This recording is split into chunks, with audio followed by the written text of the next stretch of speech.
Okay आज हम new topic की तरफ मूव कर रहे हैं, that is IFRS 15. IFRS 15 is a replacement of IAS 18, that was revenue. तो पहले this used to be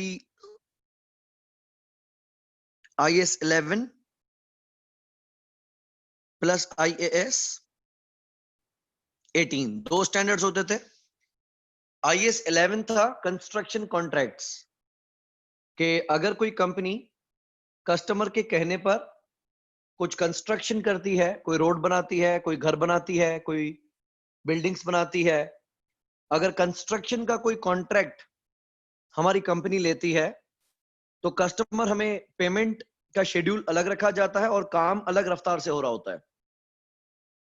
तो हम उन पैसों को किस तरह से अपने रेवेन्यू में शामिल करेंगे, ये डील किया जाता था IAS 11 में. तो IAS 11 का नाम होता था construction contracts.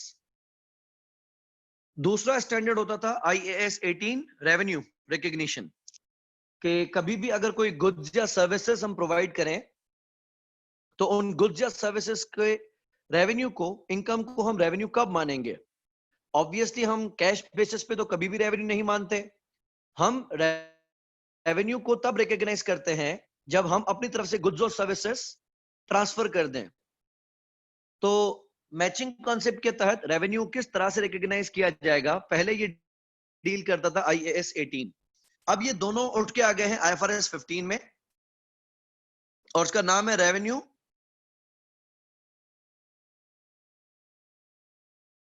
From contracts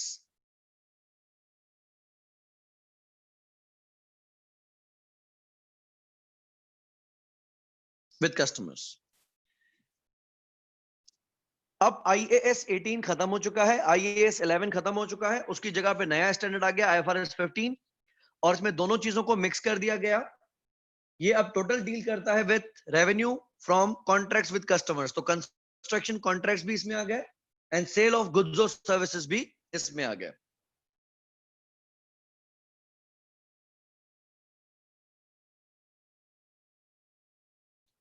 IFRS 15 की खास बात यह है कि इसने रेवेन्यू रिकॉग्नाइज करने का एक 5 स्टेप मॉडल बनाया. ये 5 स्टेप्स क्या है, देखिए. सबसे पहला है आइडेंटिफाई द कॉन्ट्रैक्ट.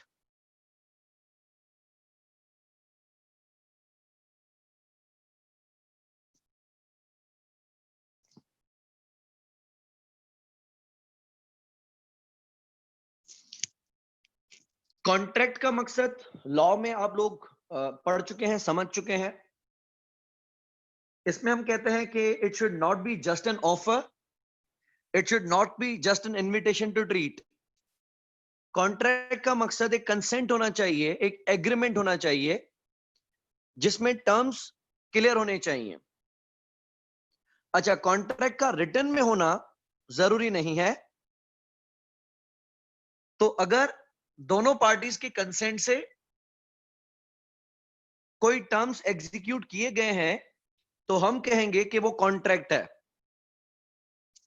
सबसे पहले आपने देखना है कि क्या दोनों पार्टीज के दरमियान कॉन्ट्रैक्ट हो चुका है या नहीं. तो रेवेन्यू रिकॉग्निशन का सबसे बुनियादी उसूल है आइडेंटिफाई द कॉन्ट्रैक्ट. दूसरे स्टेज में हमने उस कॉन्ट्रैक्ट की परफॉर्मेंस ऑब्लिगेशंस आइडेंटिफाई करनी है.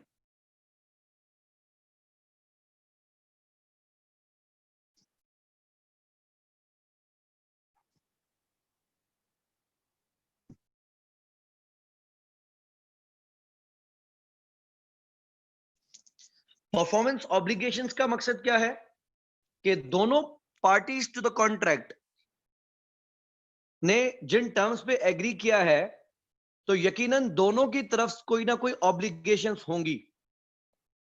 मिसाल, हमने एग्रीमेंट किया है फॉर सेल, तो एक पार्टी के ऊपर ऑब्लिगेशन है कि वो गुड्स डिलीवर करेगा और दूसरी पार्टी के ऊपर ऑब्लिगेशन है कि वो उसकी पेमेंट करेगा। अगर हमने एग्रीमेंट किया है सेल एंड सर्विस का, उसके तहत हम आपको एक प्रोडक्ट बेच रहे हैं, यानी एक सेल है, और लेट्स से हमने उस एग्रीमेंट में लिखा है कि 3 साल की फ्री मेंटेनेंस है, कि 3 साल तक उस प्रोडक्ट को हम मेंटेन करेंगे फ्री ऑफ कॉस्ट। तो दर हकीकत एक ही कॉन्ट्रैक्ट के अंदर हमारे ऊपर 2 ऑब्लिगेशंस हैं। पहला, गुड्स डिलीवर करना, दूसरा 3 साल तक प्रोडक्ट को मेंटेन करना। इसी तरीके से अगर कोई सर्विस एग्रीमेंट है तो हमारे ऊपर ऑब्लिगेशन होगी सर्विसेज देने की। लेट्स से हमने कॉन्ट्रैक्ट साइन किया है किसी कंपनी की फाइनेंशियल स्टेटमेंट्स बनाने का, किसी कंपनी की टैक्स कैलकुलेशंस करने का, किसी कंपनी की ऑडिट सर्विसेज प्रोवाइड करने का, तो वो एक सर्विस एग्रीमेंट है जिसके तहत हमारी कंपनी ने सर्विसेज प्रोवाइड करनी है और कस्टमर के ऊपर ऑब्लिगेशन है कि वो हमें उसकी पेमेंट करेगा। तो हमने पहले स्टेप में आइडेंटिफाई करना है कि कॉन्ट्रैक्ट क्या है, और दूसरे स्टेप में आइडेंटिफाई करना है कि परफॉर्मेंस ऑब्लिगेशंस क्या है। तीसरा स्टेप है डिटरमिन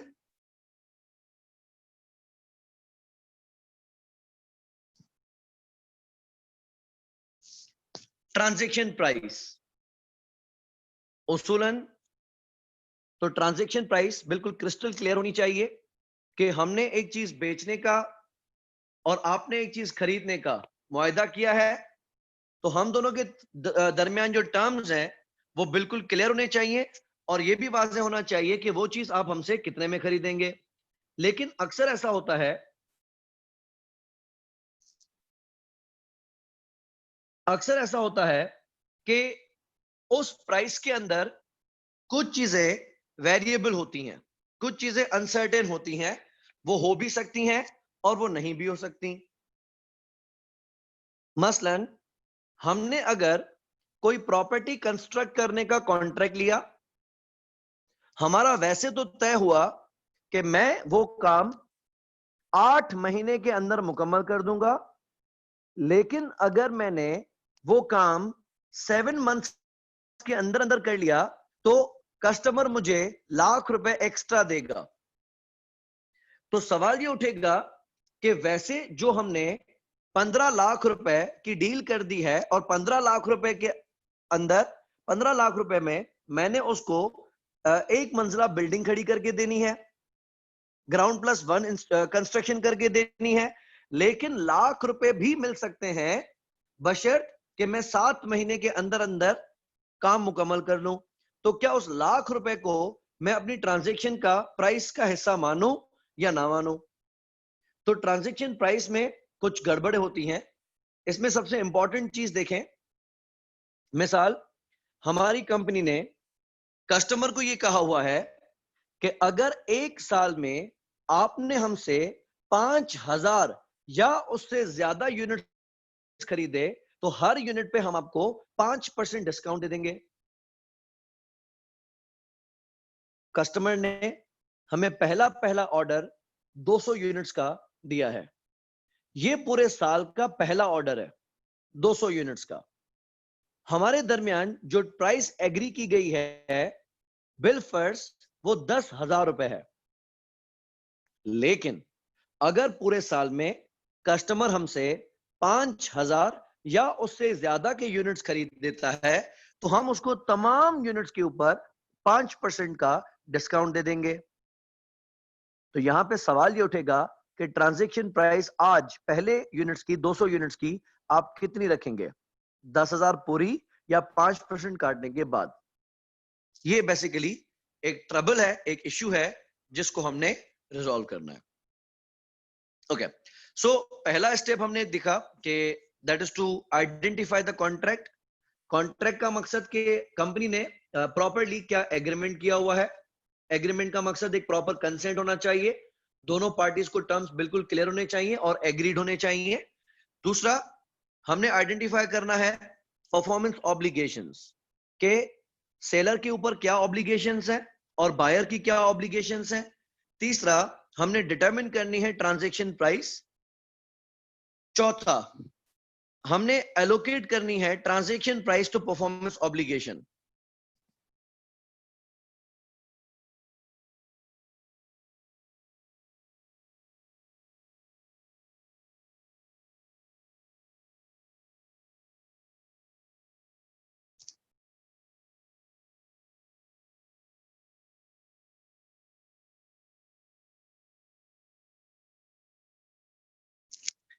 इसका क्या मकसद है? मैंने आपको एक एटीएम सेल किया, ऑटो टेलर मशीन सेल की। हमारा एग्रीड ये है कि मैं आपको 25 लाख रुपए में एक मशीन दूंगा और 3 साल तक उस मशीन की मेंटेनेंस और सॉफ्टवेयर अपडेट्स हमारी कंपनी आपको फ्री में देगी। पहला, हम दोनों के दरमियान कॉन्ट्रैक्ट हुआ, आपने हमसे मशीन खरीदी और हमने आपको मशीन डिलीवर करनी है। प्लस कॉन्ट्रैक्ट हमारा यह है कि हमने आपको 3 महीने तक उसके सिस्टम अपडेट्स भी देने हैं और मशीन की अगर कोई इश्यूज है, मेंटेनेंस है, लेट्स से उसकी 3-3 महीने के बाद सर्विस होनी है, तो वो सर्विस मेंटेनेंस भी हम करके देंगे। अच्छा, अब परफॉर्मेंस ऑब्लिगेशंस हमारे ऊपर क्या हुई? पहला, हमारे ऊपर परफॉर्मेंस ऑब्लिगेशन है कि हम आपको मशीन डिलीवर करेंगे, इंस्टॉल करके देंगे। दूसरा, 3 साल तक उसके सॉफ्टवेयर अपडेट्स हम आपको देंगे।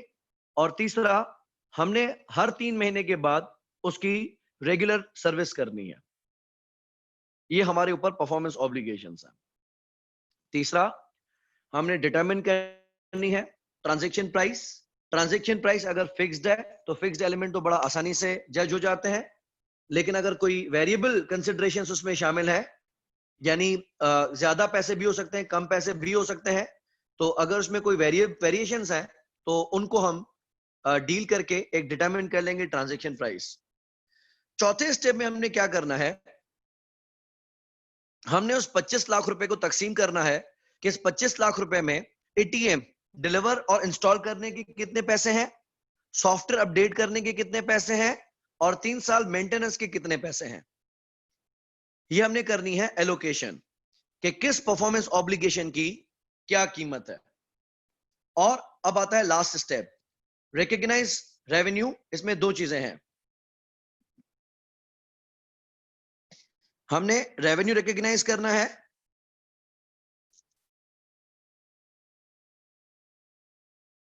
एक है व्हेन और दूसरा है एज।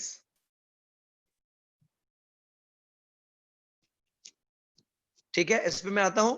एक है और व्हेन और एक है as a performance obligation is satisfied.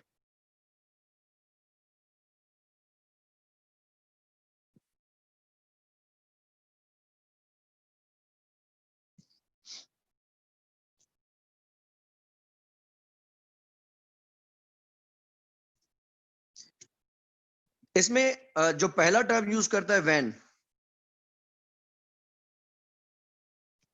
When का मकसद है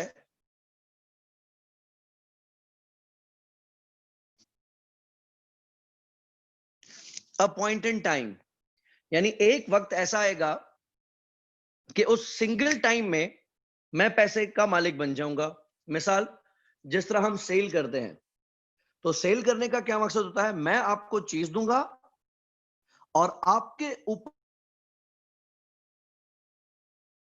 पैसों का हक रखता हूं। अब या वो पैसे आप मुझे अभी दे दें या आप मुझे बाद में दें, लेकिन मैं अगर आपको एक आइटम डिलीवर कर देता हूं तो उस ही वक्त मैं आपसे पैसे डिमांड करने का अख्तियार रखता हूं या आपके पैसों को मैं अपना मान लूंगा।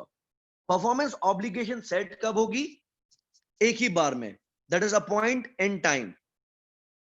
और दूसरा है एज। एज का मकसद है कि ये परफॉर्मेंस ऑब्लिगेशन सेटल होगी या सेटिस्फाई होगी ओवर द टाइम। मिसाल, मैं आपसे पैसे लेता हूं और उसके अगेंस्ट मैं आपको कहता हूं कि मैं आपको 120 गज का ग्राउंड प्लस वन पूरा बंगलो बना के दूंगा। तो आप अगर मुझे पैसे एडवांस में भी दे दें सारे के सारे, लेकिन कोई एक वक्त ऐसा नहीं होगा जब उन सारे पैसों का मैं मालिक बनूंगा। अगर मैं उसमें पहला खुदाई कर देता हूं, उसके बाद मैं इसमें शटरिंग बांध देता हूं, यानी उसके जो सरिया है वो बिछा, बाद में उसकी भराई करता हूं, उसके बाद हम उसकी चुनाई करते हैं, उसके बाद हम उसकी छत डालते हैं, उसके बाद हम उसका प्लास्टर करते हैं, हम उसकी टैंकी बनाते हैं, हम उसकी इलेक्ट्रिक फिटिंग करते हैं, हम उसकी सैनिटरी फिटिंग करते हैं। ये स्टेप्स है। ये तमाम स्टेप्स मैं एक एक करके बढ़ता जाऊंगा और आपके पैसों पर कुछ हक जमाता जाऊंगा।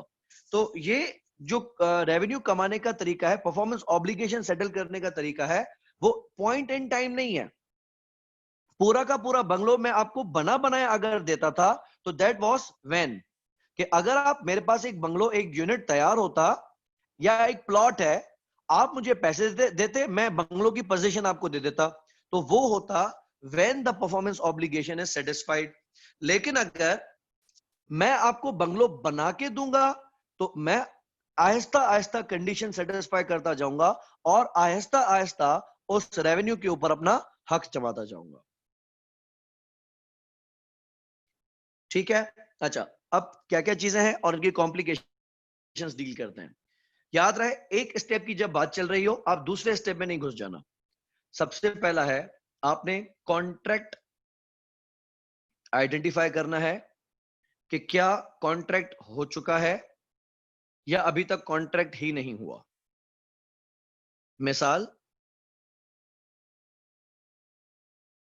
हमारे पास एक कॉटन फैक्ट्री है या हमारे पास हमारा बिजनेस एक फ्लोर मिल का है। अब जमींदारी में एक सेटअप चलता है कि जब जमीन से फसल उतरती है, कॉटन की काश्त होती है, तो जमींदार हमें कहता है कि मेरे पास तकरीबन इतने मन की की फसल है, आप वो फसल मुझसे कितने में खरीदेंगे। उसका एक हल ये होता है कि मैं उसको आज का रेट बता दूं और कहूं कि भाई ये रेट है, आप मुझे डिलीवर करो, मैं आपको पैसे देता हूं। दूसरा, जब जमींदार को ऐसा फीलिंग आ रही होती है कि नहीं, रेट तो ऊपर जाने वाला है, तो वो क्या करता है, कहता है कि देखें, फसल तो मेरे पास रखने की जगह नहीं है, आप ये फसल मुझसे ले लें, चीज मैं आपको दे देता हूं, कीमत हम 1 महीने के अंदर अंदर तय करेंगे। इसको हम वर्ड यूज करते हैं अमानी। अमानी का मकसद कि चीज मैं आप ही को दे रहा हूं, मैं आपसे वापस नहीं लूंगा, लेकिन 1 महीने के अंदर अंदर मार्केट वैल्यू जहां भी मेरे फायदे में आएगी, मैं आपको उस मार्केट वैल्यू पे रेट फिक्स कर दूंगा। तब तक उसकी चीज तो हमारे पास है, लेकिन हम दोनों के दरमियान कीमत का तयन अभी तक नहीं हुआ, कीमत अभी तक फिक्स नहीं हुई है, प्राइस अभी तक डिटरमिन नहीं हुई है। तो जब हमारे एग्रीमेंट के अंदर टर्म्स ही क्लियर नहीं है, टर्म्स ही एग्रीड नहीं है, तो ये बेसिकली अभी तक कॉन्ट्रैक्ट हुआ ही नहीं है। इसको हम कहते हैं कंसाइनमेंट इन्वेंट्री, कि किसी और की इन्वेंट्री हमारे पास अमानत के तौर पे मौजूद है, तो बेचने वाला उसको सेल ट्रीट नहीं करेगा क्योंकि हमने अभी तक कॉन्ट्रैक्ट इन्फोर्स किया नहीं है। दूसरे स्टेप में हमने परफॉर्मेंस ऑब्लिगेशंस आइडेंटिफाई करनी है। तीसरे में हमने ट्रांजैक्शन प्राइस तय करनी है। चौथे में हमने कीमत को परफॉर्मेंस ऑब्लिगेशन के ऊपर चार्ज करना है। और चौथे में रेवेन्यू को वैसे वैसे रिकॉर्ड करते जाएंगे जैसे जैसे परफॉर्मेंस कंडीशन मीट होती जाएगी। सज्जाद, रिपीट क्या करना है, वो अमानी वाला पार्ट या कोई और चीज? हाँ, ओके।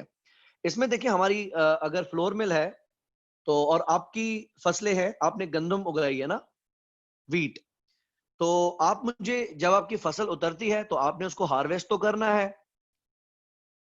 अक्सर उसमें टर्न्स भी आते हैं, मिसाल एक बार आप निकालते हैं तो दूसरी गंदम भी लग रही होती है। लेकिन बहरहाल आप क्या करते हैं, आप कहते हैं कि मैंने गंदम हार्वेस्ट करनी है और आप ही की फ्लोर मिल को बेचनी है मैंने।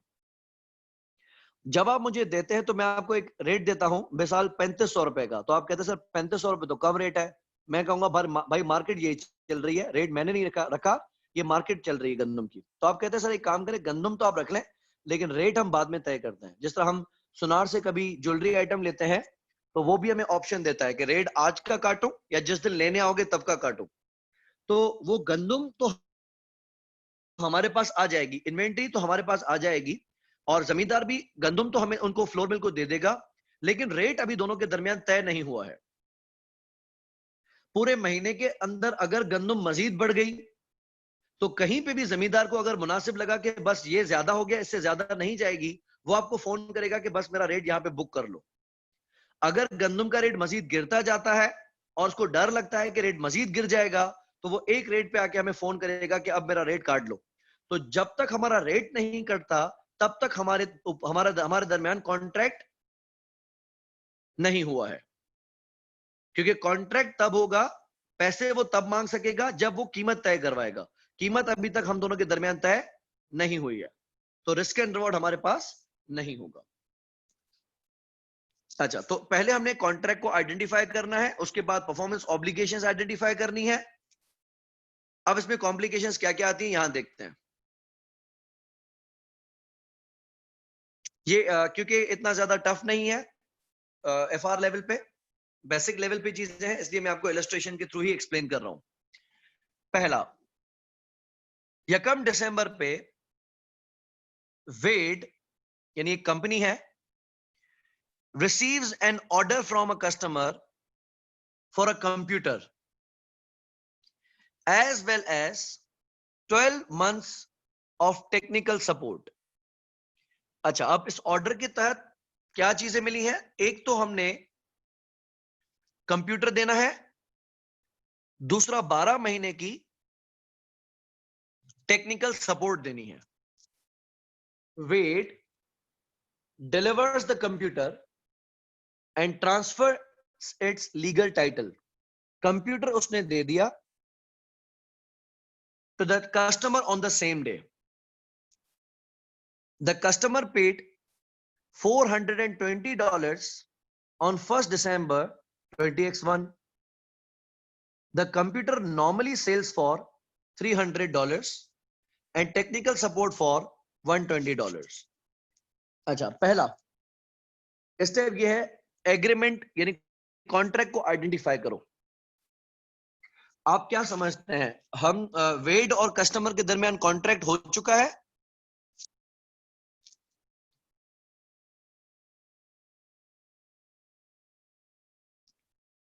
So there is an agreement between Wade and its customer for the provision of goods। एक तो हमने कंप्यूटर देना है एंड द सर्विसेज यानी टेक्निकल सपोर्ट देनी है।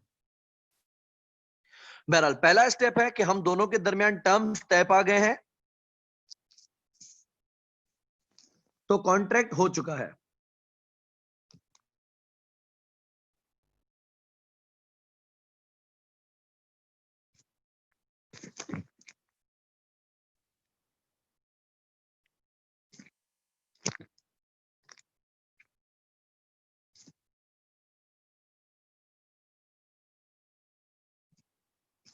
ठीक है, दूसरा स्टेप क्या है? परफॉर्मेंस ऑब्लिगेशन डिटरमिन करनी है। क्या क्या ऑब्लिगेशंस हैं?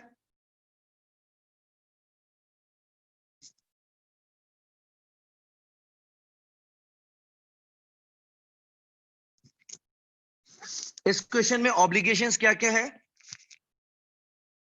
एक है या एक से ज्यादा है? और कौन कौन सी हैं? देवेश, दो हैं, कौन कौन सी?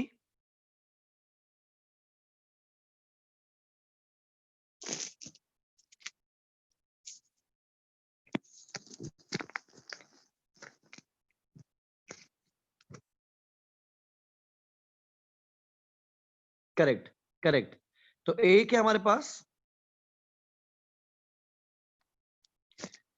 टू डिलीवर द कंप्यूटर, और दूसरा टेक्निकल सपोर्ट। लेकिन टेक्निकल सपोर्ट कितने टाइम की है?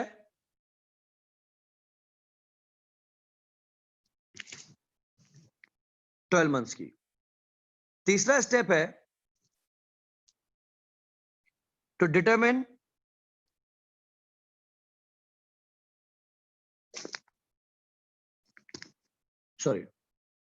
Transaction price. वो क्वेश्चन में बिल्कुल वाजे है, कस्टमर ने कितने पैसे दिए हैं?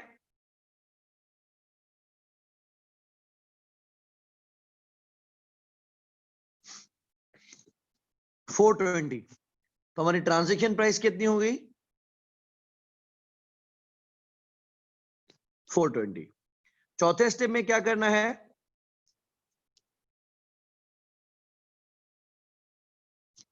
एलोकेशन करनी है।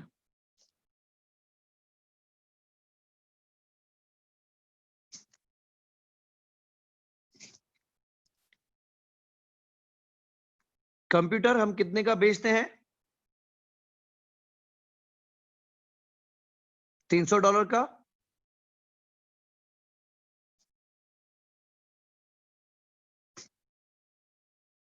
और टेक्निकल सपोर्ट हम कितने की देते हैं?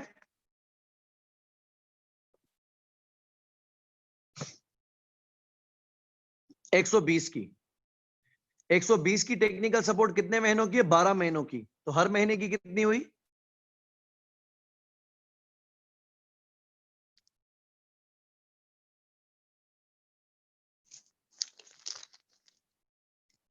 एग्री? $10 per month.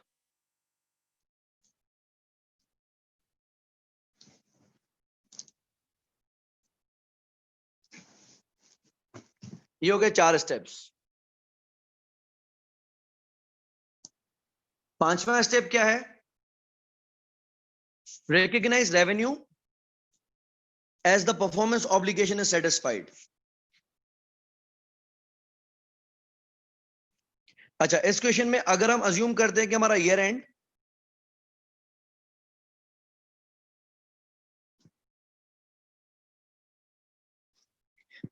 December 2021 है, तो कंप्यूटर को रेवेन्यू कब मानेंगे?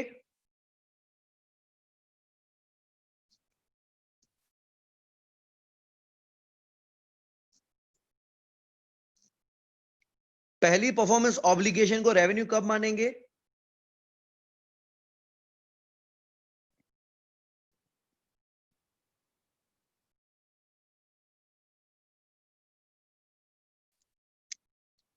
जब हम उसको डिलीवर करेंगे। और हम वो डिलीवर कर चुके हैं, तो रेवेन्यू कितना मानेंगे? पूरे के पूरे कंप्यूटर का $300।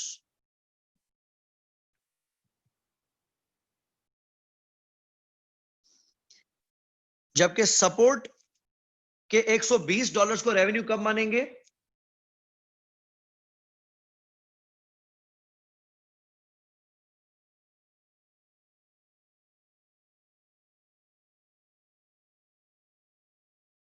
$120 को हम रेवेन्यू कब मानेंगे? Over 12 months. Correct, over the time.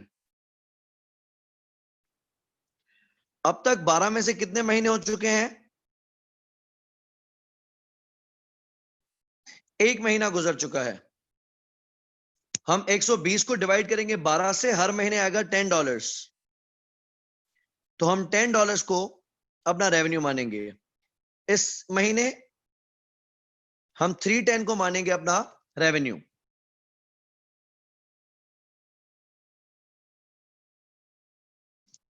बाकी कस्टमर के 11 महीने के पैसे हमारे पास अभी लायबिलिटी में मौजूद रहेंगे एज अनअर्न्ड इनकम। ठीक है, इजी स्टेप्स आइडेंटिफाई करने हैं और रेवेन्यू रिकॉर्ड हो जाएगा।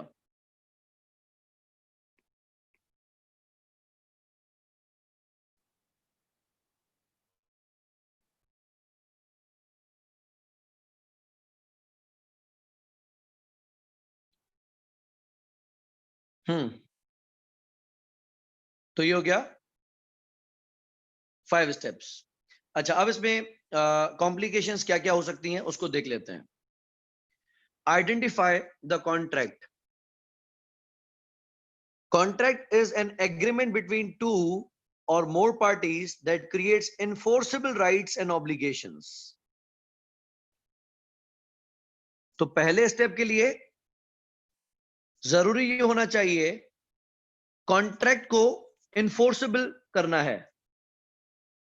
अगर उसके राइट्स एंड ऑब्लिगेशंस इन्फोर्सेबल हैं तो हम मानेंगे कि कॉन्ट्रैक्ट हो चुका है। अगर कॉन्ट्रैक्ट हुआ ही नहीं तो आप पहले स्टेप से ही पलट जाएंगे, आगे के स्टेप्स की तरफ आने की जरूरत नहीं है। A contract can be agreed in writing, orally, or through other customary business practices.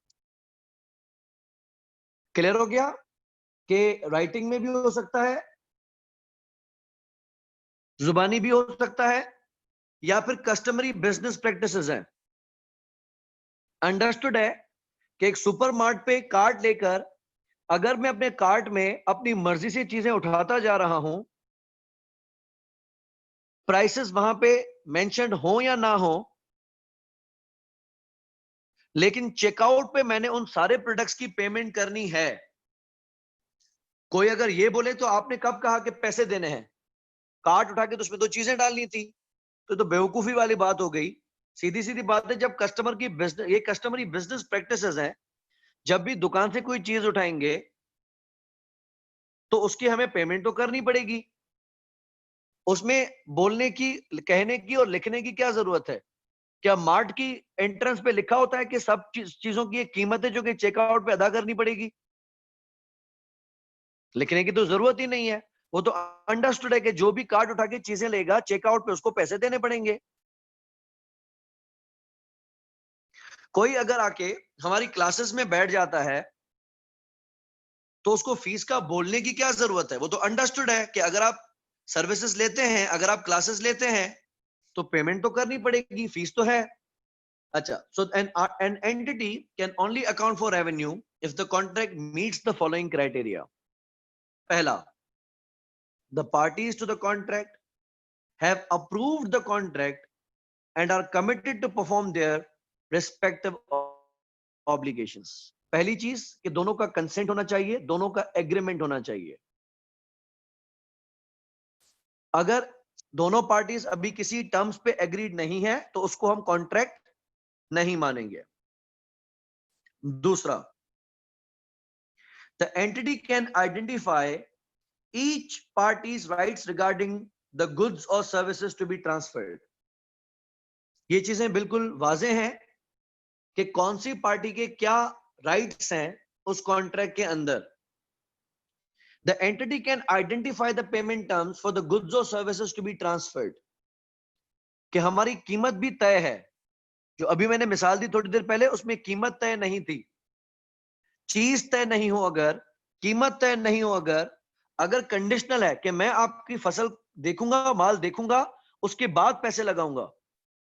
मैंने बेस्ट क्वालिटी का रेट बता दिया कि अगर आपकी फसल माल बिल्कुल साफ हुआ तो उसका रेट 3500 रुपए है। लेकिन सब्जेक्ट है, कंडीशन है कि हम माल देखेंगे, अगर साफ सुथरा हुआ तो। कोई भी चीज अगर अनसर्टेन है तो कॉन्ट्रैक्ट एनफोर्सेबल नहीं होगा। The contract has commercial substance. ठीक है, उसका एक कमर्शियल सेंस बनता हो। And last part, it is probable that the entity will collect the consideration to which it will be entitled in exchange for the goods or services that will be transferred to the customer. इस पे एक example मैं आपको समझाता हूं। हमें एक customer ने अज्यूम 6 जून पे ऑर्डर प्लेस किया।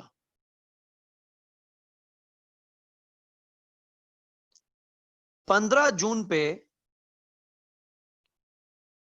वो कस्टमर बैंकरप्ट हो गया, डिफॉल्ट हो गया, उसका बिजनेस डूब गया और मार्केट में खबरें तो थी कि ये बिजनेस डूब चुका है, लेकिन हमारे बिजनेस के इंटरनल कंट्रोल फेलियर्स की वजह से 20 जून पे हमने कस्टमर को वो 5 लाख रुपए का माल डिलीवर कर दिया।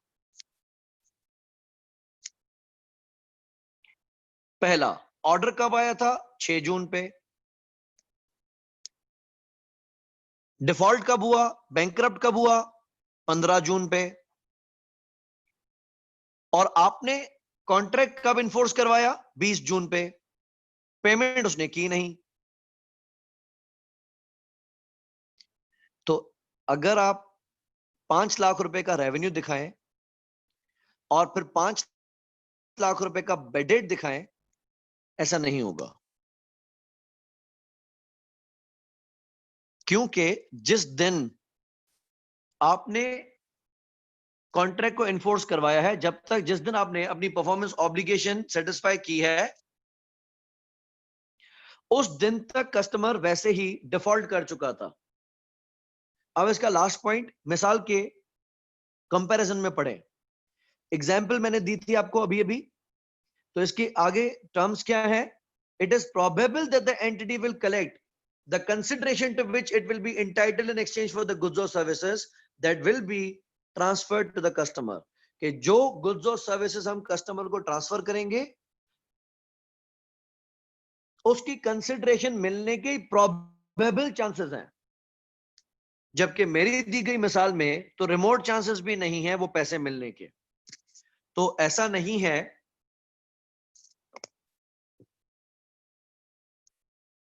ऐसा नहीं है कि आप रेवेन्यू रिकॉर्ड करेंगे और बाद में बेड डेट रिकॉर्ड करेंगे। आप रेवेन्यू ही नहीं रिकॉर्ड करेंगे।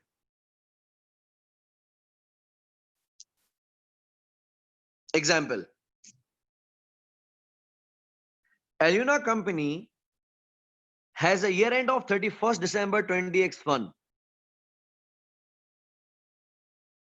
On 30th September 20x1, Aluna company signed a contract with a customer to provide them with an asset on 31st December 20x1. Contract कब साइन हुआ है? 30 सितंबर पे। और एसेट कब प्रोवाइड करना है? 31st दिसंबर पे।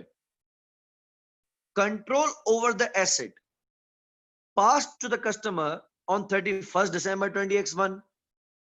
जब हमने कस्टमर को एसेट डिलीवर किया, तभी उसके पास उसका कंट्रोल आया। The customer will pay $1 million on 30th June X2, 6 महीने के बाद। ऑर्डर के 9 महीने बाद और एसेट डिलीवर होने के 6 महीने के बाद कस्टमर हमें $1 million पे करेगा।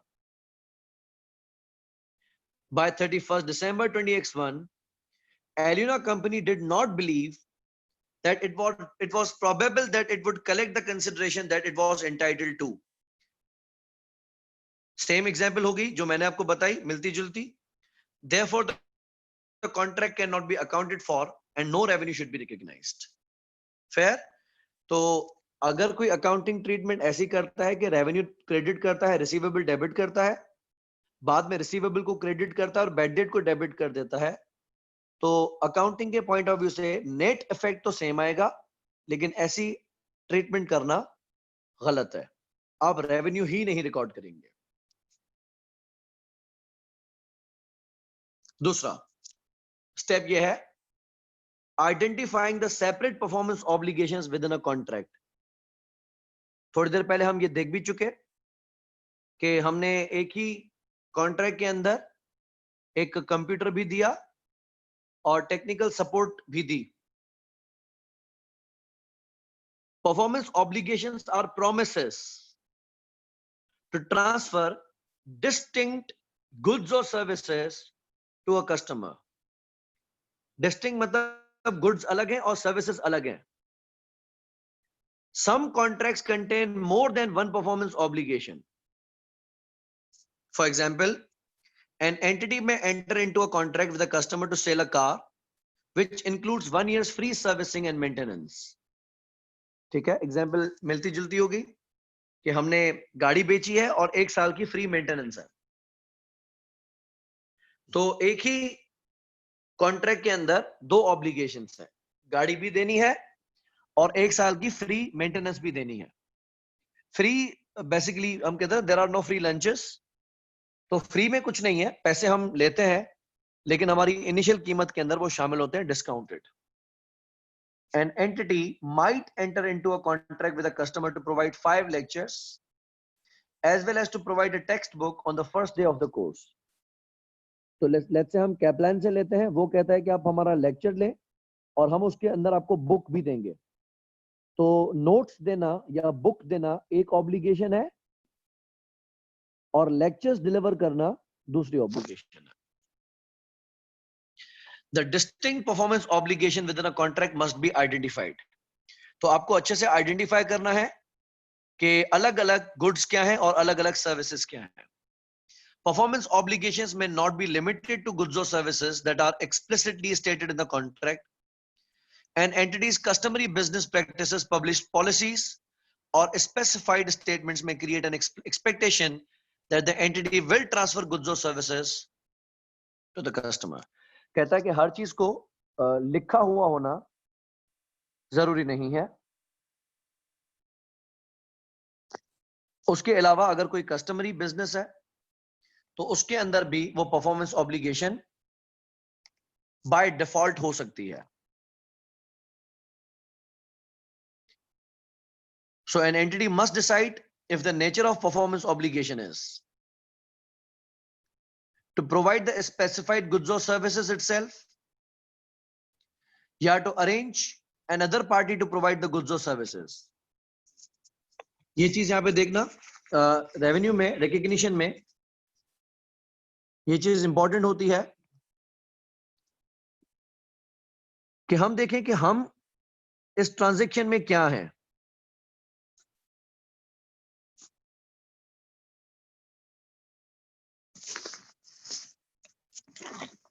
अगर मैं आपको एक गाड़ी दिलवा रहा हूं, अगर गाड़ी पहले मैं खरीदूंगा और फिर मैं आपको गाड़ी बेचूंगा, यानी गाड़ी के रिस्क एंड रिवॉर्ड्स पहले मुझे आए और फिर मैंने गाड़ी के रिस्क एंड रिवॉर्ड्स आपको ट्रांसफर किए, तो उसमें मैं प्रिंसिपल हूं। एजेंट में मैंने गाड़ी नहीं खरीदी है, मैंने आपको एक गाड़ी या प्रॉपर्टी दिखाई है जो कि मेरी नहीं है और वो गाड़ी आप खरीद रहे हैं, रिस्क एंड रिवॉर्ड मेरे नहीं है। तो एजेंट कभी भी पूरी की पूरी गाड़ी की वैल्यू रेवेन्यू में नहीं दिखा सकता। एजेंट सिर्फ और सिर्फ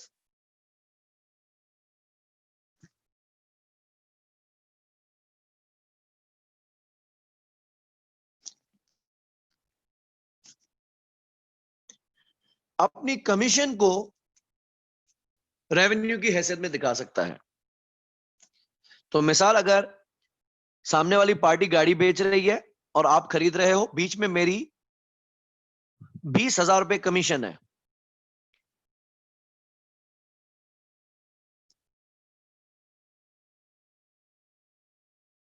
तो मैं सिर्फ और सिर्फ उस कमीशन को अपनी इनकम दिखा सकता हूं। प्रिंसिपल की हैसियत में गेम क्या होगा कि गाड़ी पहले मैं खरीदूंगा और गाड़ी फिर मैं बेचूंगा आगे। तो मैं गाड़ी को बेच के पूरी गाड़ी की वैल्यू को रेवेन्यू दिखा सकता हूं और गाड़ी को की कॉस्ट को कॉस्ट ऑफ सेल में दिखा सकता हूं।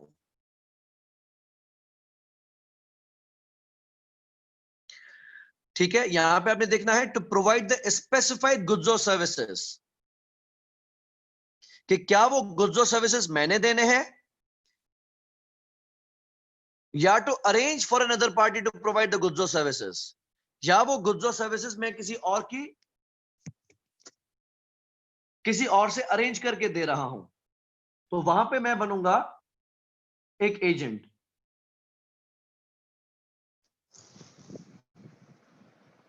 तो अगर हम प्रिंसिपल होंगे तो उस मेन आइटम को हम अपनी कॉस्ट ऑफ सेल में दिखा सकेंगे और पूरी की पूरी वैल्यू को हम अपने रेवेन्यू में दिखा सकेंगे। If we are just acting as an agent तो हम सिर्फ और सिर्फ अपनी कमीशन को अपना रेवेन्यू दिखा सकते हैं। If an entity is an agent, then revenue is recognized based on the fee or commission to which it is entitled. Okay. Agency में देखें एक example, rosemary company revenue includes $2 million for goods it sold acting as an agent for Align. अब यहां पे हम act कर रहे हैं as an agent. Rosemary company earned a commission of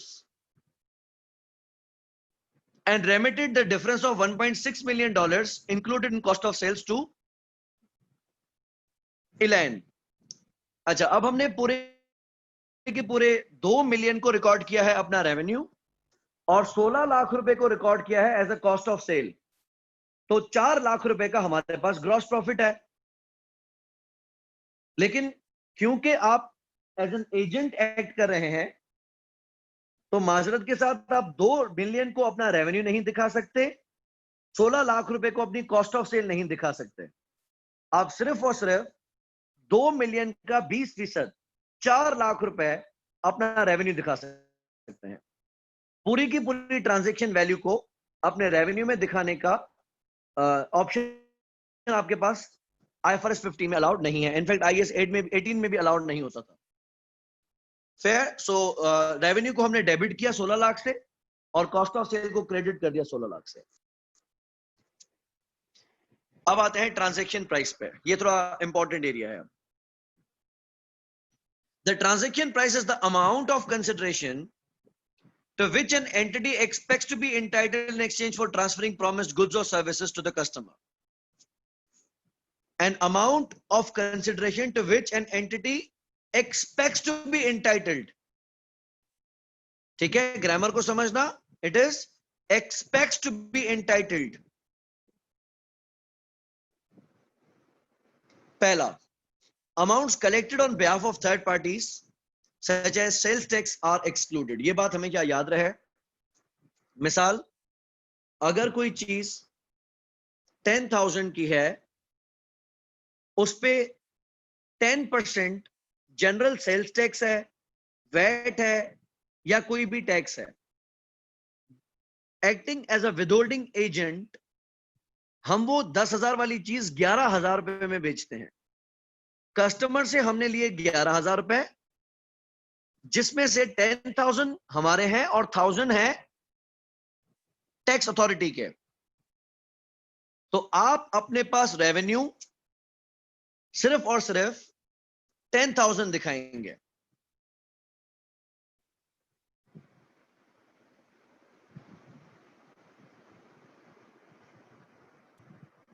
तो अगर हमने थर्ड पार्टी के बिहाफ पे कोई कलेक्शंस की हैं तो डेबिट हम करेंगे कैश या फिर receivable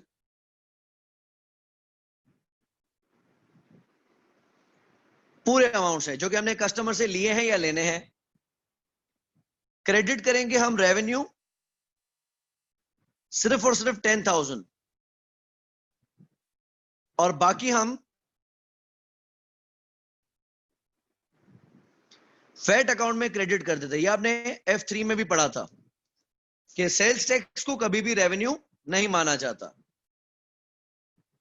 The consideration promised in the contract with a customer may include fixed amounts, variable amounts or both. ठीक है, यानी हमारी जो कंसिडरेशन है वो या तो फिक्स हो सकती है या फिर डिपेंडेंट हो सकती है। When determining the transaction price, an entity shall consider the effects of the following. Number 1, कोई वेरिएबल कंसिडरेशन है तो।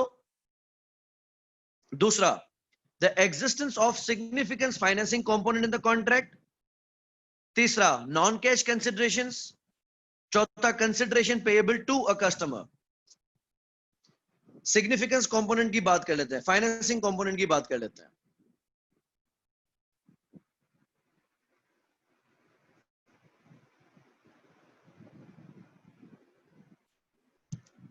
फाइनेंसिंग कंपोनेंट का मकसद क्या है? लेट्स से हमारी कंपनी ने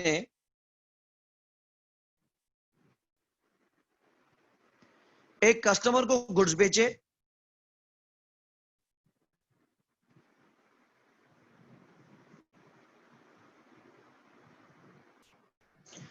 और कीमत रखी 6,05,000,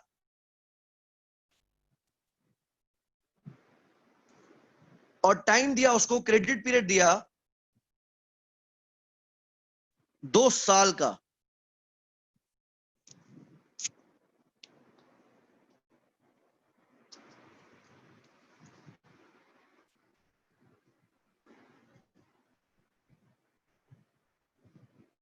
हमने वो गुड्स खरीदे हुए थे 4.5 लाख के।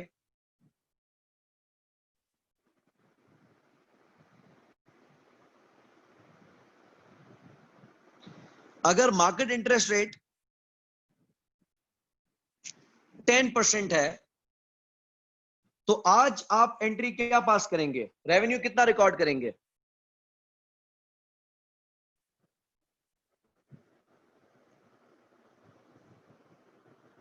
₹4.5 लाख की चीज अगर 6,05,000 रुपए में बेची है, डज इट मीन कि आपने 1,55,000 रुपए का प्रॉफिट कमाया है और इस प्रॉफिट को आप इमीडिएटली रिकॉग्नाइज कर लें?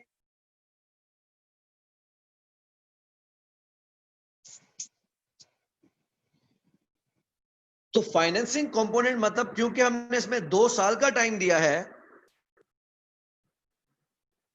इसका मकसद हमने इसमें फाइनेंसिंग एलिमेंट भी रखा हुआ है। तो हम आज वैल्यू कैलकुलेट करेंगे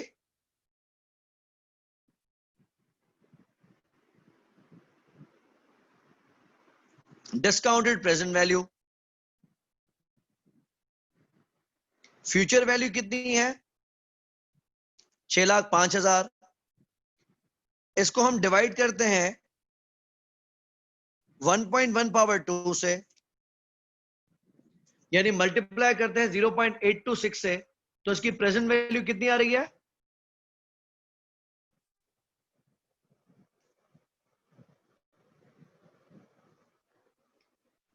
दो साल बाद के 6,05,000 रुपए आज की बन रहे हैं 5 लाख।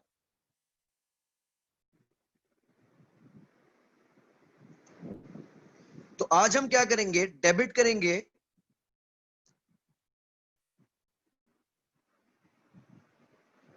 रिसीवेबल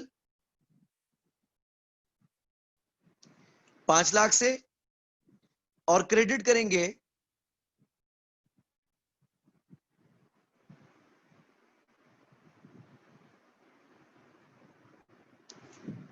सेल्स रेवेन्यू भी 5 लाख से। अब हम पहले साल के आखिर में क्या करेंगे? इस पे करेंगे अनवाइंडिंग। तो 5 लाख का 10% बनेगा 50,000। वो 50,000 हम डेबिट कर देंगे रिसीवेबल में, और क्रेडिट कर देंगे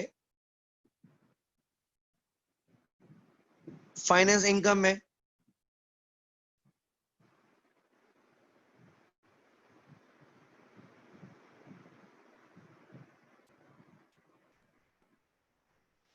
अब हमारा रिसीवेबल हो गया 5,50,000।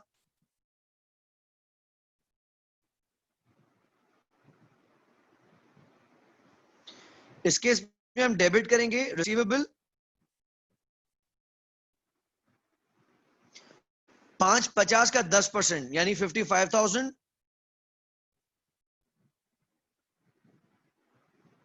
और क्रेडिट करेंगे इंटरेस्ट इनकम बाय 55,000। अब जब रिसीवेबल हमें पैसे देगा 6,05,000, तो डेबिट करेंगे कैश, क्रेडिट करेंगे रिसीवेबल। तो एज पर IFRS 15 अगर आपने क्रेडिट पीरियड 1 साल या उससे ज्यादा का दिया है तो उसमें मार्केट इंटरेस्ट रेट को डिस्काउंटिंग के लिए अज्यूम किया जाएगा। रीड कर लेते हैं। In determining the transaction price and entity must consider if the timing of payment provides the customer or entity with a significant financing benefit. If there is a significant financing component, then the consideration receivable needs to be discounted to present value using the rate at which the customer would be able to borrow. जो market में interest rate चल रहा होगा हम उस पे इसको discount करेंगे। अगर हमें एग्रीमेंट में लिखा हुआ है कि 2% पे या 4% पे हम इसको फाइनेंस कर रहे हैं तो उसको नहीं माना जाएगा। जो मार्केट में इंटरेस्ट रेट चल रहा होगा उसी को अज्यूम किया जाएगा।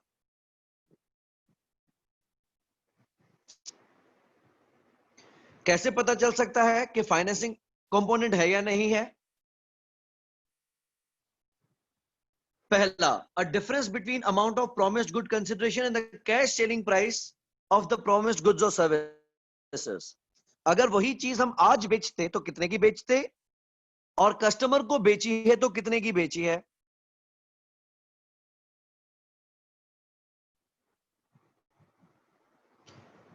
And it is very common कि कैश प्राइस उसकी डिफरेंट होती है और क्रेडिट प्राइस उसकी डिफरेंट होती है। तो अगर उसमें ज्यादा डिफरेंस है तो इसका मकसद आप कस्टमर से इंटरेस्ट चार्ज कर रहे हैं। दूसरा, a significant length of time between the transfer of promised goods और services to the customer and the payment date, कि अगर आपने उसको एक लेंथी क्रेडिट पीरियड दिया है तो उसका मकसद भी यह है कि आपने उसको सिग्निफिकेंट फाइनेंसिंग कंपोनेंट दिया है। क्वेश्चन क्विकली रीड करते हैं, सॉल्व करने नहीं बैठेंगे क्योंकि आप इजीली कर सकते हैं। Root company enters into a contract with the customer to sell equipment on 31st December 2021. Control of the equipment transferred to the customer on that date. The price stated in the contract is $1 million and due date is 31st December 2023. 2 साल। Market rates of interest available to this particular customer are 10%. तो $1 million जो value है 2 साल बाद की उसको हम present value पे लेके आएंगे। ये बनेंगे गालिबन $8,26,000 और हम रेवेन्यू 8,26,000 का ही रिकॉर्ड करेंगे।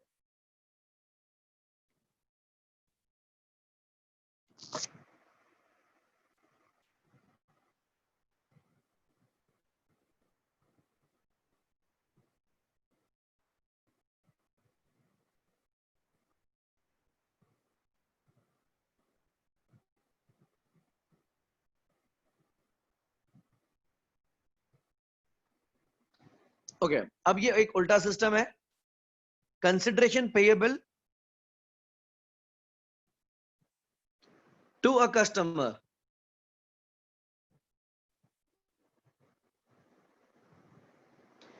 आपने बचपन में पढ़ा था कॉन्ट्रा ट्रांजैक्शंस भी ना। कॉन्ट्रा ट्रांजैक्शंस का मकसद क्या होता है कि एक ही पार्टी हमारा कस्टमर भी होती है, वही पार्टी हमारा सप्लायर भी होती है।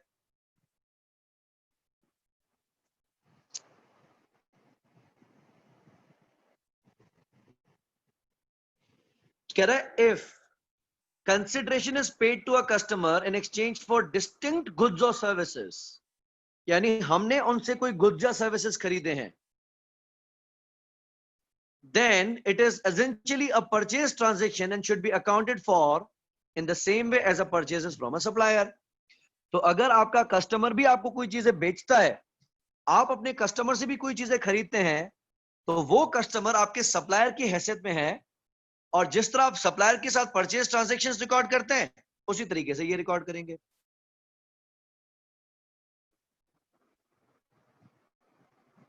लेकिन दूसरा, assuming that the consideration paid to a customer is not in exchange for distinct goods or service। देखिए कभी कभी क्या होता है, रिवॉर्ड प्रोग्राम्स होते हैं, आपको अगर खैर एक्सपीरियंस किया होगा, उसमें क्या होता है कि आप जितनी चीजें खरीदते जाते हैं उसके बोनस पॉइंट्स या रिवॉर्ड पॉइंट्स बनते जाते हैं। नॉर्मली बैंक्स क्या करती हैं, जब भी कोई बैंक का क्रेडिट कार्ड यूज करता है तो उस क्रेडिट कार्ड के हर 50 रुपए पे 1 पॉइंट मिलता है। इसी तरीके से काफी टाइम पहले एक ऑफर हमारे पास चलती थी, सीएनजी फिल करवाने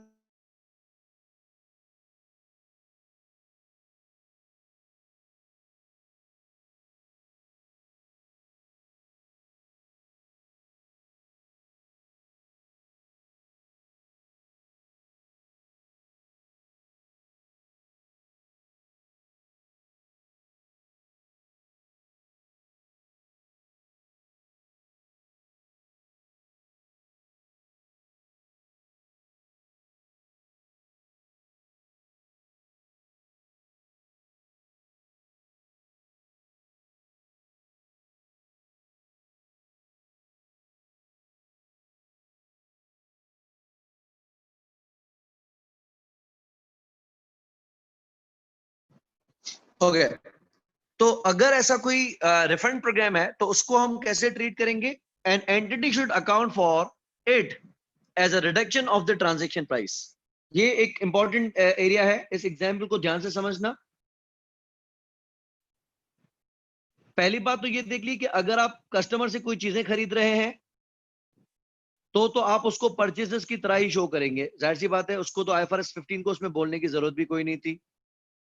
लेकिन अगर हम उसको एज अ रिफंड या रिडक्शन करके दे रहे हैं, हम उससे कोई भी गुड्स और सर्विसेज खरीद रहे नहीं है, तो कैसे रिकॉर्ड किया जाएगा? Example, Golden Gate company enters into a contract with a major chain of retail stores. The customer commits to buy at least $20 million of products over the next 12 months. अच्छा, अब कस्टमर ने हमें हमसे commitment की है कि वो हमसे पूरे साल में $2 करोड़ की चीजें खरीदेगा। The terms of the contract require Golden Gate Company to make a payment of $1 million to compensate the customer for changes that it will need to make to its retail stores to accommodate the products.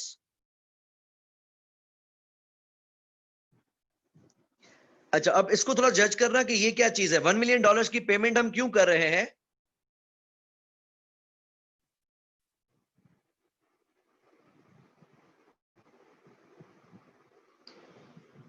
हमसे major supply chain ने promise किया है कि मैं आपसे पूरे 12 महीने में $20 मिलियन के प्रोडक्ट्स खरीदूंगा, और कॉन्ट्रैक्ट टर्म्स के तहत हमने अपने रिटेल स्टोर्स को $1 मिलियन की पेमेंट करनी है टू कंपनसेट, क्योंकि उसके अपने रिटेल स्टोर्स में कुछ चेंजेस करनी पड़ेंगी हमारे प्रोडक्ट्स को अकोमोडेट करने के लिए। दिसंबर तक हमने अभी सिर्फ $4 मिलियन के गुड्स उसको डिलीवर किए हैं, तो हम इस साल में कितना रेवेन्यू रिकॉर्ड करेंगे? ठीक है, यहां पे हमने कंसिडरेशन देनी है अपने कस्टमर को। अच्छा, पहले ये सवाल है कि क्या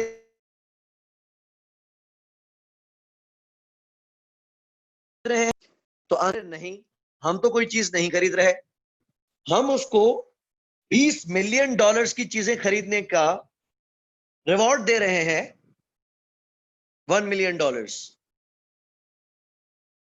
तो $1 मिलियन $20 मिलियन का कितना परसेंट है? 5% है। हम क्या करेंगे, उसको जो भी चीज 5% माइनस करके रेवेन्यू शो करेंगे, क्योंकि हमने उसको $4 मिलियन की चीजें सेल की हैं, तो उसका 90% 95% बनता है $3.8 मिलियन। तो हम अपने पास जो रेवेन्यू दिखाएंगे वो $3.8 मिलियन का दिखाएंगे। रिसीवेबल भी 3.8 मिलियन का, रेवेन्यू भी 3.8 मिलियन का।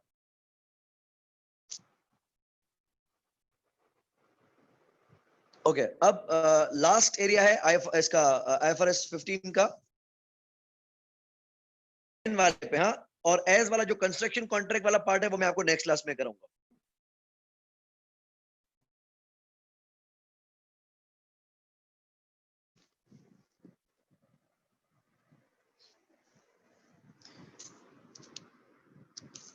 अज्यूम हम एक ही कॉन्ट्रैक्ट में दो चीजें देते हैं,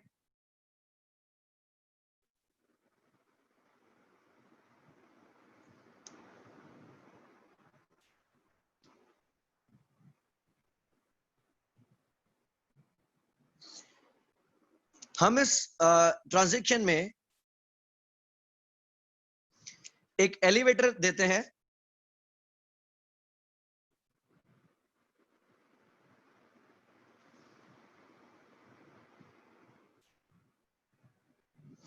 और उसमें हम देते हैं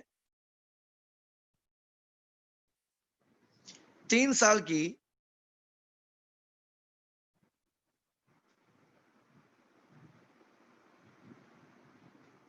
मेंटेनेंस सर्विस।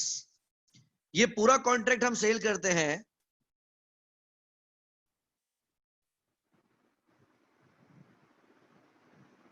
16 लाख का।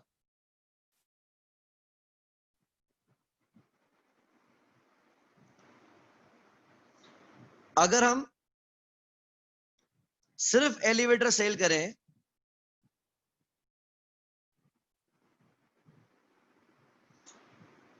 तो वो बिकता है 1.2 मिलियन का,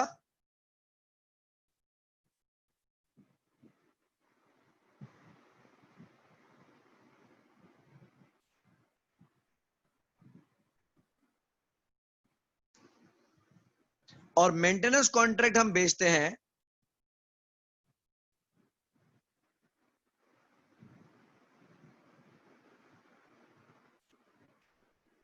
2 लाख का पर ईयर। अच्छा, इसमें परफॉर्मेंस ऑब्लिगेशंस दो हैं।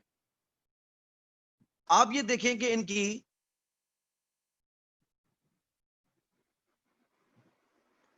स्टैंड अलोन प्राइसेस क्या है। पहली परफॉर्मेंस ऑब्लिगेशन है एलिवेटर, अगर अकेला बेचा जाता तो कितने का जाता? 12 लाख का। और दूसरा हम दे रहे हैं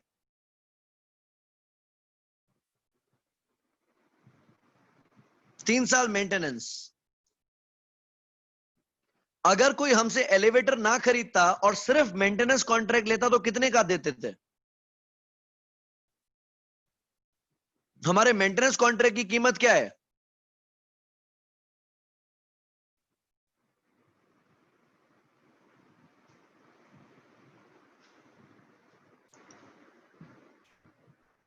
दो लाख 1 साल का है, तो 3 साल का कितना बना?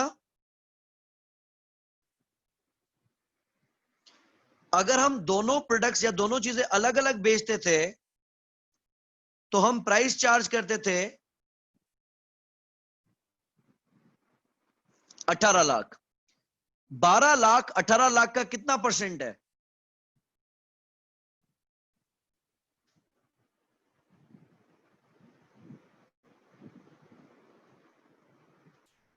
To third.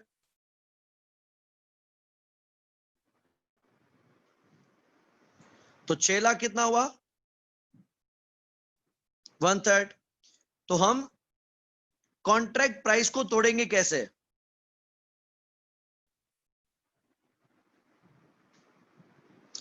हमने पैकेज में ये चीज कितने की बेची है?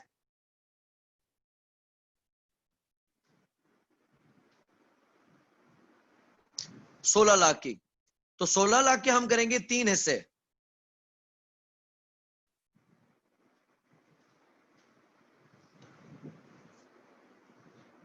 ये बना 10,66,667।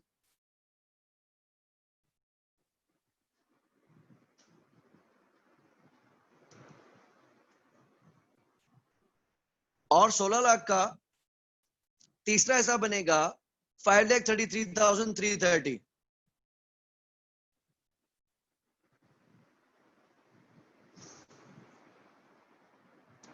इस केस में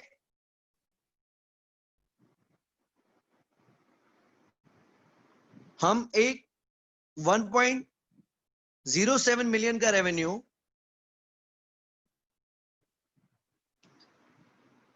रिकॉग्नाइज कर देंगे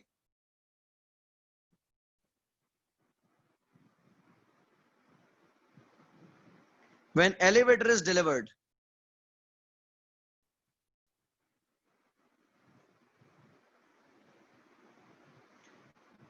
और बाकी 0.53 मिलियन का रेवेन्यू हम रिकॉर्ड करेंगे ओवर 3 years. हम इसको रिकॉर्ड करेंगे 3 सालों के ऊपर. एग्जाम्पल देखें.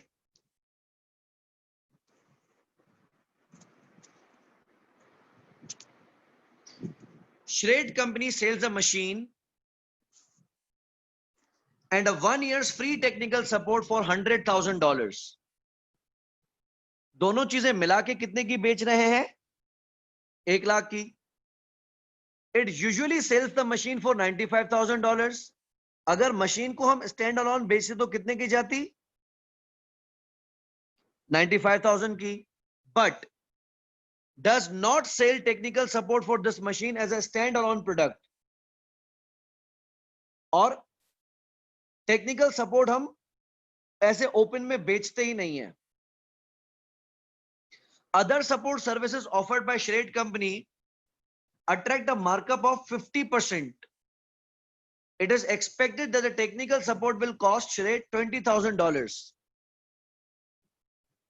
आप मुझे बताएं कि अगर हम किसी को टेक्निकल सपोर्ट देंगे जिसकी $20,000 तो कॉस्ट है, तो मार्कअप लगा कि उसकी प्राइस क्या बनेगी?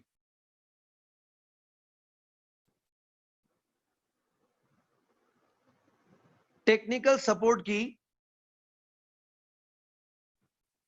मार्कअप के साथ प्राइस क्या बनेगी?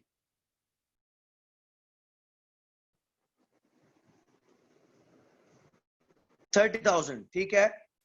और मशीन आप बेच रहे हो 95,000 की. दोनों को अगर प्लस किया जाता तो मशीन और सपोर्ट कितने की बिकनी चाहिए थी?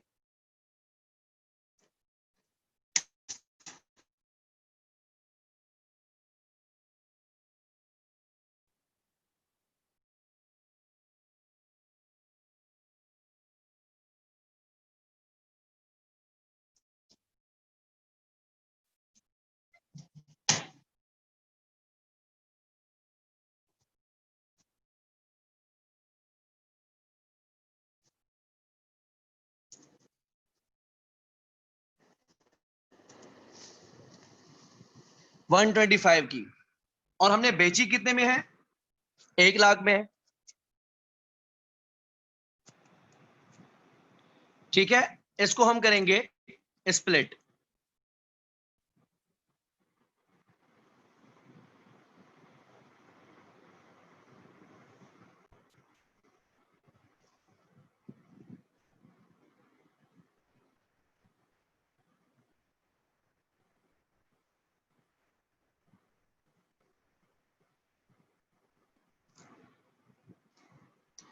स्प्लिट का ये तरीका है कि 95,000 की है और अगर हम अलग अलग बेचते तो 1,25,000 की होती.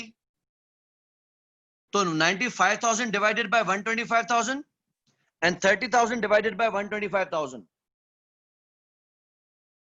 तो हमने बंडल में इसको बेचा है लाख रुपए का, यानी डिस्काउंट करके.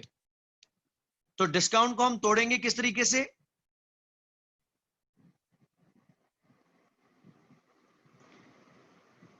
$76,000 की बन रही है मशीन और 24,000 रुपए की बन रही है टेक्निकल सपोर्ट. जब हम मशीन डिलीवर करेंगे तो 76,000 का रेवेन्यू दिखा देंगे और टेक्निकल सपोर्ट के 24,000 को 12 महीने के ऊपर डिवाइड कर देंगे.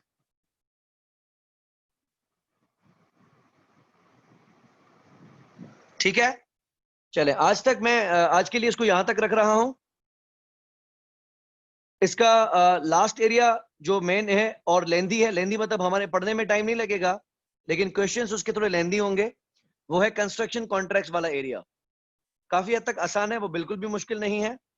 तो इंशाल्लाह कल की क्लास में हम इसका फिर वो कंस्ट्रक्शन कॉन्ट्रैक्ट्स वाला पार्ट कवर करेंगे.